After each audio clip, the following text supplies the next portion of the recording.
Hoje nós temos um convidado por telefone especial, o Dr. Osmar Terra, um homem que combateu H1N1, enfrentou várias crises e sabe muito bem o que está acontecendo nesse exato momento, não só no Brasil, como no mundo. Então, para falarmos aqui com o Dr. Osmar Terra, boa noite, Dr. Osmar Terra, tudo bom? Como é que você está?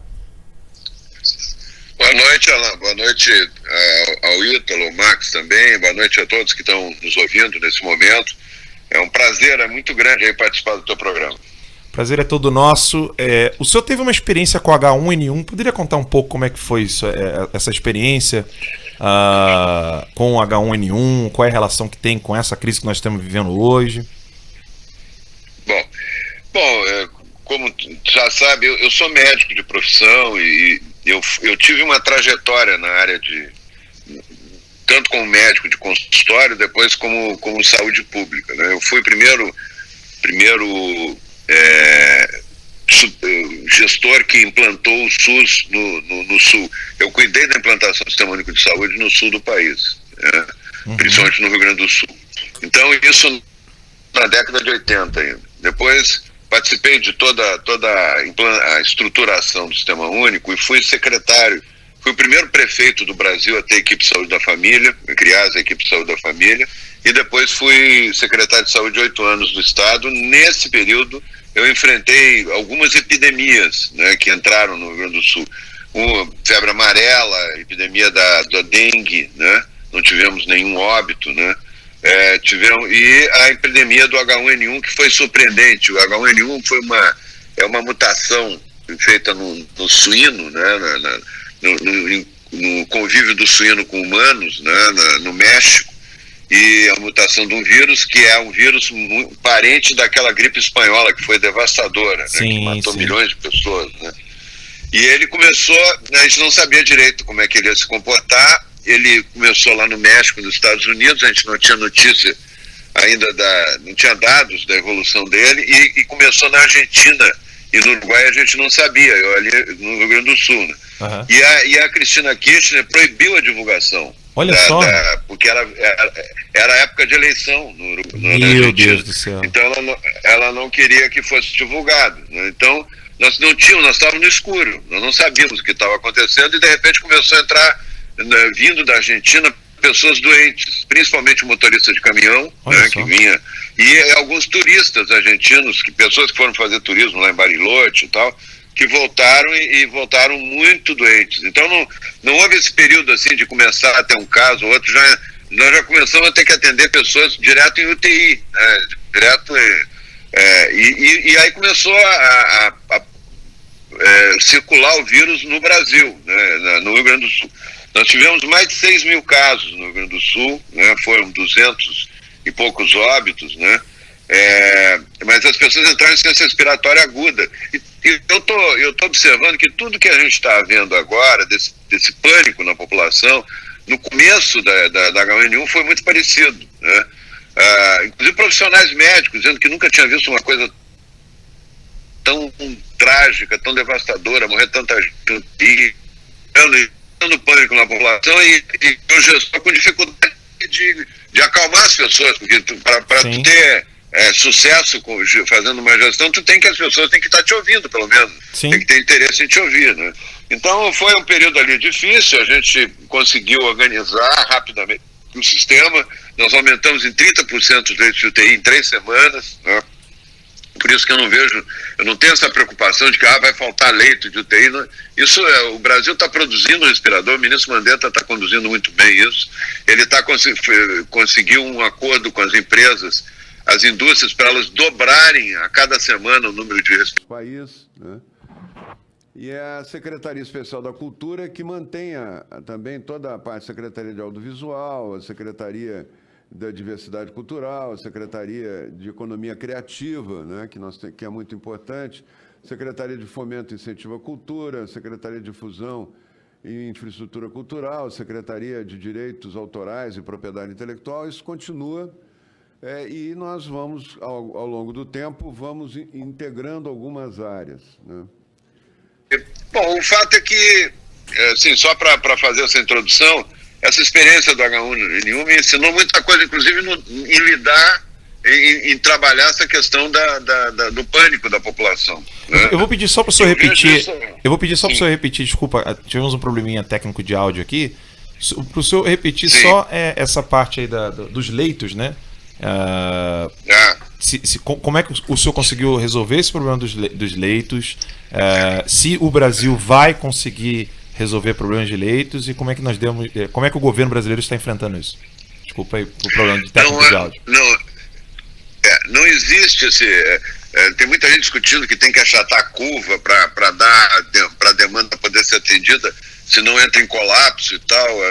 Eu quero te dizer que eu não vejo esse risco. Né? Na epidemia do H1N1, que tinha muito mais casos de UTI do que terá o coronavírus, né?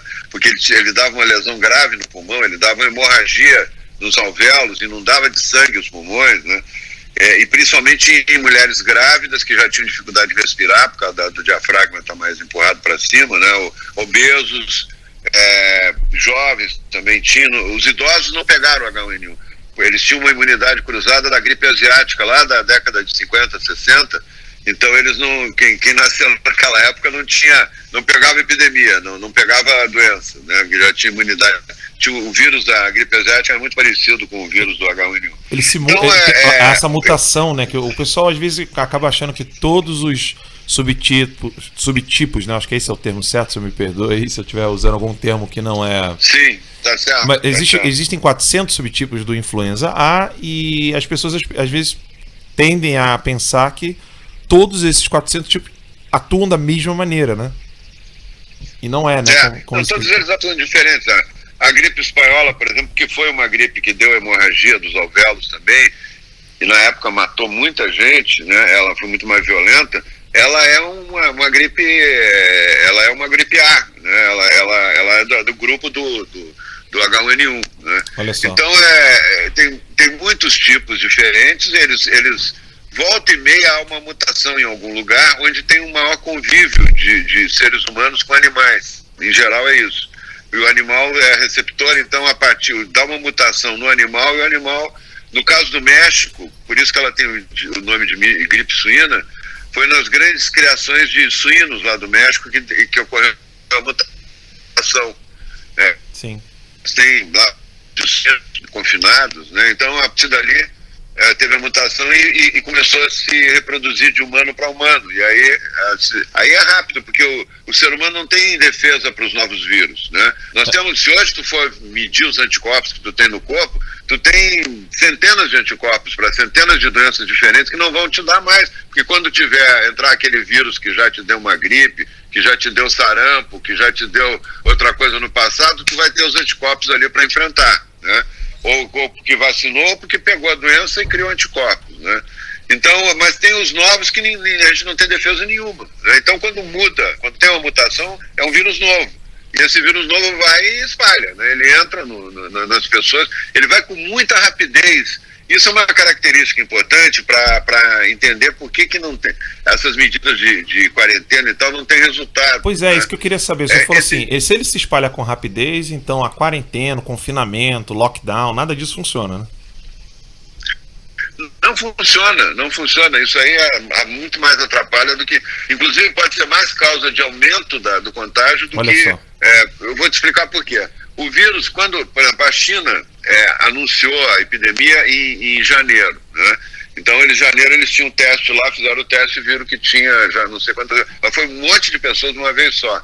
Por quê? Porque provavelmente já havia circulação do vírus 1 mês, 2 meses antes. Isso é comum, todas as epidemias têm isso. O vírus entra, mas não avisa ninguém. E não dá sintoma nas pessoas que ele pega. Ele só começa a ser descoberto quando as pessoas começam a apresentar sintoma.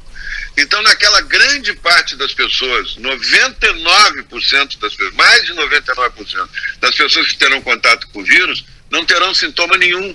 Eles só vão ser infectados, vão transmitir o vírus, mas vão ser infectados e vão criar anticorpos e em 15 dias ali o vírus para de transmitir.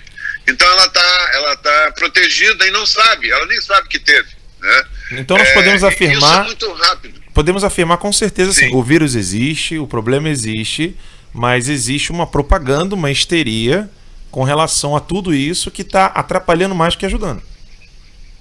Com certeza. Eu não sei qual. Eu tenho um interesse aí que não é um interesse de saúde pública aí para assustar as pessoas, né? Porque esse vírus vai ser muito mais brando do que o H1N1. O H1N1 teve 51 detectados. Para cada caso detectado, tu tem no mínimo 1.000 ou 2.000 pessoas que têm vírus também, que passaram pelo vírus, criaram anticorpo e que não vão aparecer, né? Então são milhões. O vírus só termina a epidemia quando mais da metade da população está contaminada. Em qualquer epidemia de vírus, dessas transição de pessoa para pessoa. Então, quando chega a 50%, faz uma curva, ele sobe rápido. Agora nós estamos na fase de subida rápida do corona aqui no Brasil. Ele sobe rápido, chega a um determinado momento, isso tudo pode ser calculado e previsto matematicamente. Ele faz uma inflexão, porque chegou a mais da metade da população com o vírus, imunizada já para o vírus. Então, ela cria o efeito rebanho, que se chama. Ele fica, essa população que tem anticorpo protege a expansão do vírus para a população que não tem anticorpo, né? Então, há uma queda rápida do vírus. Isso dura 13 semanas, mais ou menos.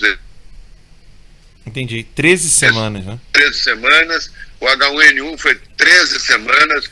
Nós já estamos no final da segunda semana, já estamos subindo. Então, na sexta semana, tem o pico da epidemia. E isso é uma força da natureza. Isso não tem achatamento com confinamento, isso não existe, entendeu? Não se consegue. Porque em Lodge teve um achatamento porque o pessoal fez confinamento e tal. E isso aí deve ter alguma outra explicação que não é só a Itália, por exemplo. Dia 9 de março, né? E a Itália, quando eu falo da epidemia da Itália, eu estou falando da Lombardia, não é a Itália toda. No sul da Itália não tem epidemia, né? É importante dizer isso. A Sicília não tem, a região da Toscana não tem. Então, que se concentrou lá por alguns motivos, depois eu falo sobre isso. Então, dia 9 de março, surgiram 1.580 casos novos num dia, lá na Itália. 1.580 casos novos, tá? Aí eles decretaram a quarentena. Então, botaram todo mundo na região toda lá da Lombardia, então as pessoas não podem sair de casa. Então, tu junta todo mundo em casa. Quando chega a esse ponto, quando tem uma quantidade muito grande, antes de aparecer os primeiros casos, já tem muita gente contaminada. Dá para dizer que hoje no Brasil, e lá na Itália não foi diferente, já tem quase que a maioria das já tem uma pessoa que foi contaminada pelo vírus, né? Então, quando tu confina as pessoas, aquela pessoa que é portadora assintomático, ela vai conviver 24 horas sem sair de casa com os que têm ainda anticorpos, né? E acaba contaminando todo mundo. Por isso que aumentou, deu uma explosão depois que eles decretaram a quarentena. Ou seja, a quarentena... 12 dias depois, dia 20... Não, continua, desculpa. A quarentena, ela aumentou, por exemplo, do dia 9, que foi decretada a quarentena, ao dia 12, triplicou o número diário de pessoas com a doença, com resultado do Covid-19. Então, não adiantou nada. Mas por que triplicou em 9 dias? Porque as pessoas estavam convivendo juntos, pessoas que não tinham, que tinham vírus, que tinham imunidade, com pessoas que não tinham, principalmente os vítimas. Na Itália, 95% são pessoas com mais de 70 anos, entendeu? E é justamente a maior população de idosos do mundo, proporcionalmente à população, é a maior concentração, a maior proporção. O Japão é a maior proporção por país, mas proporção por região do mundo é na Lombardia, que tem a região rica, é uma região que tem enorme comércio com né? A indústria então, têxtil da China, sim. Foi para a China e voltou, exato. E a China veio e o pessoal foi lá e voltou, os comerciantes e tal, 2 meses antes da epidemia. O vírus já estava circulando antes lá, entendeu? Então não tem como confinar mais, entendeu? Não tem funcionaria o confinamento se tu trabalhasse com Nostradamus, entendeu? E ele disse assim, daqui a 2 meses vai começar o vírus a mas